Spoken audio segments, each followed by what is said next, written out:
किसान साथियों राम राम।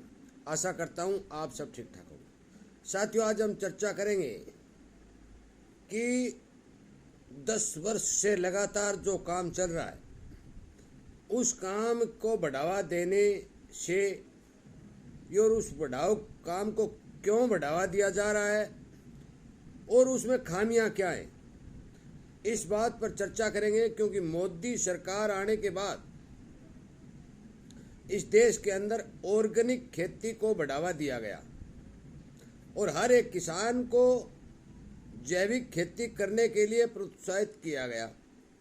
ये इस बात का आप सभी को पता है। और उसमें किसान का नुकसान क्या है, सरकार को फायदा क्या है, किसान को फायदा क्या है और कंपनियों को फायदा और नुकसान क्या है, मैं आपको ये बात बताऊंगा। क्योंकि हाल ही में एक खबर निकल के आई है और जो एक खबर एक बहुत ही महत्वपूर्ण है, जो किसान के लिए भी और सरकार और कंपनियों के लिए भी इस बात पर चर्चा करना और इस बात पर बैठकर विचार करना बहुत जरूरी है। साथियों, खबर निकल के क्या आ रही है कि सरकार ने जो ऑर्गेनिक खेती करने के लिए जो फरमान जारी किया था कि फसलों के अंदर जहर का इस्तेमाल ज़्यादा हो रहा है, बीमारियां ज़्यादा बढ़ रही हैं, तो किसान को ऑर्गेनिक खेती की ओर प्रोत्साहित किया जाए, प्राकृतिक खेती की ओर प्रोत्साहित किया जाए। और सरकार ने किसान को इस खेती की ओर आकर्षित करने के साथ साथ सहकारी समितियों से मिलकर काम करने का निर्णय लिया। और उस निर्णय के अंदर अमूल कंपनी जो दूध का व्यापार करती है, घी का व्यापार करती है, भारत देश की बहुत बड़ी एक कंपनी भी है, उसने इस बात की पहल की और उसने ऑर्गेनिक दालों का जो है बाजार बनाना शुरू किया और बाजार में दालें बेचने भी शुरू की। परंतु पेस्टिसाइड कंपनियों ने उस अमूल के ऊपर आरोप लगा दिया और उसके खिलाफ सरकार को लेटर लिख दिया। साथियों, मैं बताऊंगा लेटर क्यों लिखा और सरकार के इस फैसले से किसको क्या नुकसान होने वाला है। और इसी तरह की जो जानकारी मेरे पास आती है, मैं आपको सचेत करने के लिए इसी तरह के वीडियो आप तक पहुंचाने की कोशिश करता हूं, ताकि आप इन वीडियो पर विचार विमर्श करें और सरकार तक या अधिकारियों तक अपनी बात पहुंचाएं।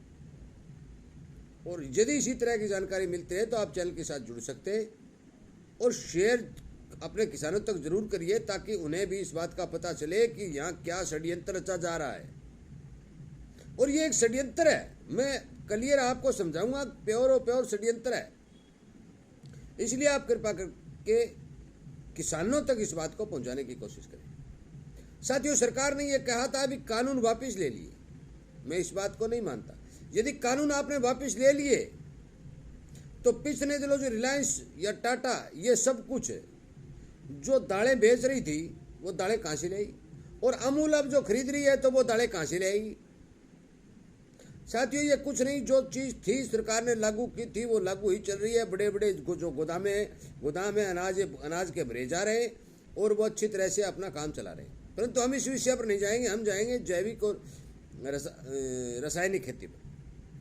साथियों, सरकार ने ये तो फरमान जारी कर दिया कि आप जैविक खेती करें, परंतु जैविक खेती यदि किसान करता है तो किसान के लिए बाजार की जरूरत होती है और सरकार ने कहीं कोई जैविक खेती का ऑर्गेनिक सामान का बाजार नहीं खोला है। सहकारी समितियों के साथ मिलकर कंपनी वालों को यह कह दिया कि आप ऑर्गेनिक खेती करवाइए और इस माल को महंगे दामों में बाजार पर बेचिए, क्योंकि ऑर्गेनिक का दाम तो महंगा है, ऑर्गेनिक के नाम से भी महंगा है। इस बात की पुष्टि कौन करेगा कि ये ऑर्गेनिक है या रासायनिक है? बहुत से किसान इस देश के अंदर ऑर्गेनिक खेती कर रहे हैं, मैं खुद भी ऑर्गेनिक खेती करने का प्रयास कर रहा हूं, परंतु दाम तो मुझे जिस रासायनिक खेती को मिल रहे हैं वही तो दाम ऑर्गेनिक के मिल रहे हैं। और मैं आपको एक और बात भी बता देना चाहता हूं कि भारत देश के अंदर जितना भी बिरानी जो पानी न लगने वाला बरसात के ऊपर निर्भर जो रकबा है, और उस रकबे के अंदर चाहे मूंग हो, चाहे मोठ हो, चाहे चना हो, चाहे बाजरा हो, चाहे गेहूं हो, जितनी भी फसलें होती हैं वो फसलें ऑर्गेनिक ही हैं। क्योंकि उन फसलों के अंदर रोग बीमारी बहुत कम आती है और बरसाती पानी पर निर्भर होने के कारण उन फसलों की गुणवत्ता ज़्यादा होती है। तो क्या उन किसानों को ज़्यादा दाम मिलते हैं क्या? परंतु सहकारी समितियों के साथ मिलकर जो कंपनियों के साथ साठगांठ करके और उस अनाज को पैकिंग करके बाजार के अंदर जो बेचने का प्रोग्राम सरकार ने बनाया है, उसका दूना चौगुना 5 गुना पैसा वसूल करने के सिस्टम से ये प्रोग्राम जो है चल रहा है। साथियों, मैं आपको बता देना चाहता हूँ कि यदि इसी तरह की 4, 5, 7 कंपनियां यदि आ जाती हैं और ऑर्गेनिक के नाम से वो यदि भारत में लूट मचाती है, तो नुकसान किसान और कमेरे, छोटे व्यापारी, दुकानदार, नौकरी पे जितने भी लोग इन चीज़ों को खरीदार हैं, उनका नुकसान होगा। उनको ये पता ही नहीं होगा कि इसमें ऑर्गेनिक है या नहीं है। आप एक काम कर लीजिए, रासायनिक दाल का पैकिंग भर लीजिए और एक ऑर्गेनिक जो बिना खाद की दाल ये कहते हैं उनका पैकिंग भर लीजिए। उनको लेकर जाइए कि हमें ये दाल चेक करवानी है। भारत के अंदर वो दाल चेक करने वाला कोई सिस्टम नहीं है। और मैं पहले भी 3, 4, 5 वीडियो बना चुका हूं कि इस देश के अंदर जब तक जांच लैब नहीं खुलेंगी, जब तक नकली सामान का भंडाफोड़ नहीं होगा, क्योंकि नकली सामान बाजार में ज़्यादा है और असली कम है। और उसका यही कारण है कि हमारे देश के अंदर जांच लैब नहीं है। पेस्टिसाइड कंपनी वालों ने लेटर लिखा है कि अमूल हमारा काम खराब कर रही है। क्यों लिखा है? क्योंकि सरकार ने पहले तो पेस्टिसाइड कंपनियों को बुलाया, आइए हमारे देश में फैक्ट्री लगाइए, हमारे देश में जहर बनाइए, हमारे किसानों को बेचिए, उनको लूटिए। और आज ऑर्गेनिक सामान पैदा कीजिए। तो पेस्टिसाइड कंपनियों ने साफ कहा है कि हमारे पास करोड़ों करोड़ों अरबों रुपए की लागत से जो हमने मशीनरी लगा रखी है, लाखों रोजगार युवाओं को रोजगार दे रखा है, तो उनको हम कहाँ ले जाएं? सरकार की दोहरी नीति, और इस दोहरी नीति के कारण किसान को इतनी मार पड़ेगी कि किसान उबर भी नहीं पाएगा। क्योंकि किसान ऑर्गेनिक तरीके से अनाज तैयार करेगा और आप सबको पता है कि प्रोडक्शन घटता है ऑर्गेनिक में, और प्रोडक्शन घटेगा तो उसका भाव बाजार में जाते ही ये कहेगा कि ये ऑर्गेनिक में पास नहीं है। एक छोटी सी मशीन दे दी जाएगी, उस मशीन में कोई आकलन नहीं होने वाला। वो मशीन लगाएगी, बटन दबाएंगे, उसमें सिस्टम अपने आप ऑटोमेटिक जिस तरह से हर मशीन में सेट किया होता है वो होगा। उसमें लिख दिया जाएगा 5% ऑर्गेनिक, 95 रासायनिक। अब वो क्या हम नहीं खरीदेंगे?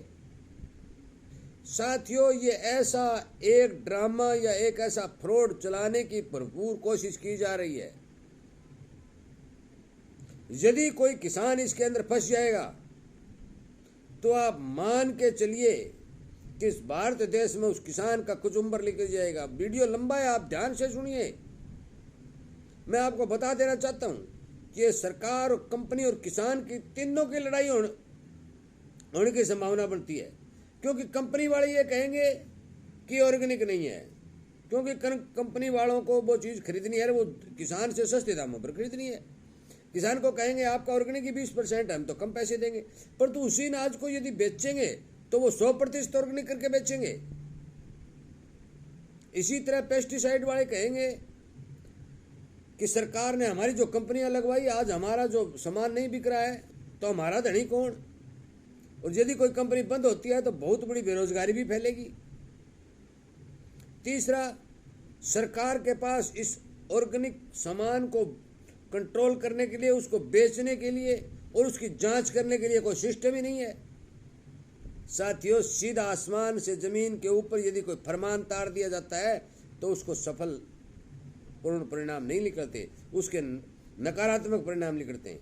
इसलिए आप इस वीडियो को शेयर करके सरकार तक इस बात को पहुंचाइए कि यदि आप किसान को ऑर्गेनिक खेती की ओर लेना चाहते हैं तो सबसे पहले तो ऑर्गेनिक की लैब खोलें, उसके बाद ऑर्गेनिक का बाजार खोलें, और तीसरी ऑर्गेनिक के भंडारण की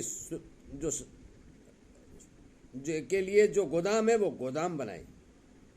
तब जाके ऑर्गेनिक खेती का जो सिस्टम है वो किसान जी अपनाएगा तो किसान को फायदा होगा।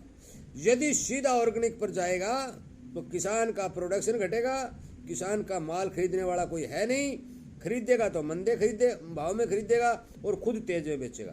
तो इसका मतलब कंपनियों को सीधा सीधा फायदा पहुंचाने की भरपूर कोशिश की जा रही है। यदि हम इस बात को मैं भी मान लेता कि सरकार ऑर्गेनिक का पैसा फालतू देती है, कंपनियां ऑर्गेनिक का पैसा फालतू देती है, यदि सरकार बिरानी क्षेत्र की फसलों को जो ऑर्गेनिक की 80-85% तक ऑर्गेनिक है, उसमें बहुत ही कम जहर और खाद का इस्तेमाल होता है, बहुत ही कम उसमें खाद की जो प्रयोग की मात्रा की जाती है, उस अनाज को फिर ये तेज क्यों नहीं खरीदते? परंतु कंपनियां बाजार में बिरानी क्षेत्र का माल खरीद के और उसको डबल और ट्रिपल रेट में 100% का नाम देकर बाजार में बेच रही है। अमूल के साथ पेस्टिसाइड वालों की लड़ाई, पेस्टिसाइड वालों की सरकार के साथ लड़ाई, परंतु इसमें नुकसान किसका? अमूल पैसा कमा रही है, पेस्टिसाइड वाले कमा रहे। किसान को क्या मिल रहा है? किसान को वही पुराने घिसे पीटे दाम और वो किसान लेकर संतुष्ट हो जाता है, परंतु ऑर्गेनिक के नाम का एक पैसा भी अलग से नहीं मिलता। हाँ, मैं मानता हूं कुछ किसान सीधे डायरेक्ट व्यापारियों के साथ या सेठ साहूकारों के साथ जुड़े हुए हैं, वो उनको थोड़ा थोड़ा माल तैयार करके देते हैं, पर वो माल की मात्रा कितनी है वो तो बिल्कुल 15-10 किसान ही कर सकते हैं। अब एक डाटा निकल के आया कि हमारे देश में 38 लाख हेक्टेयर के अंदर पिछले साल में जैविक खेती होती थी, आज 68 लाख में हो गई, डबल हो गई भाई, डबल हो गई। परंतु आपने बाजार कहाँ खोला? एक भी बाजार ऑर्गेनिक का इस भारत देश के अंदर नहीं है। खेती बढ़ाओ ऑर्गेनिक करो, खेती बढ़ाओ ऑर्गेनिक करो। इसलिए कृपया करके मैंने मोटी मोटी बातें आपको बता दी, लंबा वीडियो बनता जा रहा है, इस वीडियो को ज़्यादा से ज़्यादा शेयर करें और सरकार तक इस बात को पहुंचाएं कि यदि आप किसान को पहले जैविक पर था फिर आप रासायनिक पर लाए और रासायनिक से जैविक पर लाना चाहते हैं तो पहले जैविक के रेट निर्धारित करें और उसका बाजार निर्धारित करें, उसके बाद जैविक का प्रचार करें ताकि किसान जैविक खेती करके अपना पेट पाल सके। किसान साथियों, इस बात पर ध्यान दें, विचार करें कि आगे आने वाले टाइम के अंदर क्या क्या सिस्टम रचे जा रहे हैं, क्या क्या बातें बनाई जा रही हैं, कहाँ कहाँ क्या क्या हो रहा है। इसी तरह की जानकारी मैं वीडियो के माध्यम से आपको देता हूँ और ये आपसे विनती करता हूँ कि आप ज़्यादा से ज़्यादा इस वीडियो को शेयर करें और किसानों तक पहुँचाएं ताकि उन सभी लोगों को पता चले कि हमारे देश में रचा क्या जा रहा है। साथियों, मेरा वीडियो सुनने के लिए और इस चैनल को प्यार देने के लिए आपका बहुत बहुत धन्यवाद।